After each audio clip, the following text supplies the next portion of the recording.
વિરમગામ શહેર અને અમદાવાદ હાઈવે પર ટ્રાફિકની સમસ્યાના કાયમી નિવારણ અને રસ્તાઓ પહોળા કરવા માટે સ્થાનિક વહીવટી તંત્ર દ્વારા આજે વહેલી સવારથી જ મેગા ડિમોલેશનની કામગીરી હાથ ધરવામાં આવી છે, જેમાં વિરમગામથી લઈને તિરંગા સર્કલ સુધીના મુખ્ય માર્ગ પર રસ્તાને ભારે અડચણરૂપ એવા તમામ નાના મોટા ધાર્મિક દબાણોને જેસીબીની મદદથી જમીનદોસ્ત કરી દેવામાં આવ્યા છે. આ કામગીરી દરમિયાન કોઈ પણ અનિચ્છનીય ઘટના ન બને તે માટે વિરમગામ સહિત આજુબાજુના તમામ પોલીસ મથકોમાંથી 500થી વધુ પોલીસ જવાનોનો ચુસ્ત કાફલો ઘટના સ્થળે તૈનાત કરી દેવામાં આવ્યો હતો અને સમગ્ર વિસ્તારને કિલ્લામાં ફેરવી દઈને કડકમાં ફડક સુરક્ષા વચ્ચે ડિમોલેશન કરવામાં આવ્યું હતું. ગુજરાત સરકારના ઉર્જા વિભાગમાં ફરજ બજાવતા વિદ્યુત નિરીક્ષણ કચેરીના ક્લાસ 1 ઓફિસરને લાંચ લેતા રંગે હાથ ઝડપી લેવામાં આવ્યા છે.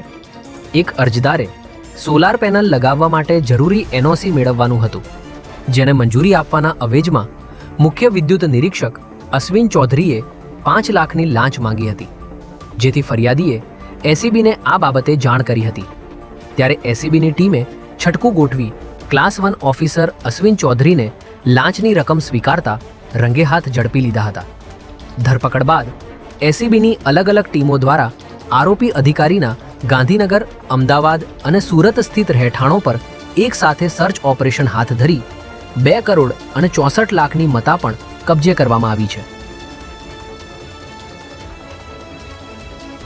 રાજ્યમાં વધતા સાયબર ગુનાઓ સામે ગુજરાત પોલીસે મોટું અભિયાન ચલાવી નોંધપાત્ર સફળતા મેળવી છે.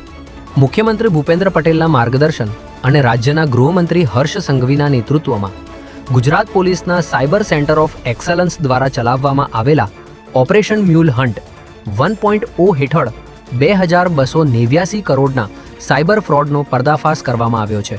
આ અભિયાન દરમિયાન 913 મ્યુલ એકાઉન્ટ સામે કાર્યવાહી કરવામાં આવી છે, જ્યારે 565 એફઆઈઆર નોંધી 638 આરોપીઓની ધરપકડ કરવામાં આવી છે. વર્ષ 2025 દરમિયાન ચલાવવામાં આવેલા આ ઓપરેશનમાં ગુજરાતના તમામ પોલીસ કમિશનર, રેન્જ વડાઓ, લોકલ ક્રાઇમ બ્રાન્ચ અને સાયબર પોલીસ સ્ટેશનોને સાંકળવામાં આવ્યા હતા.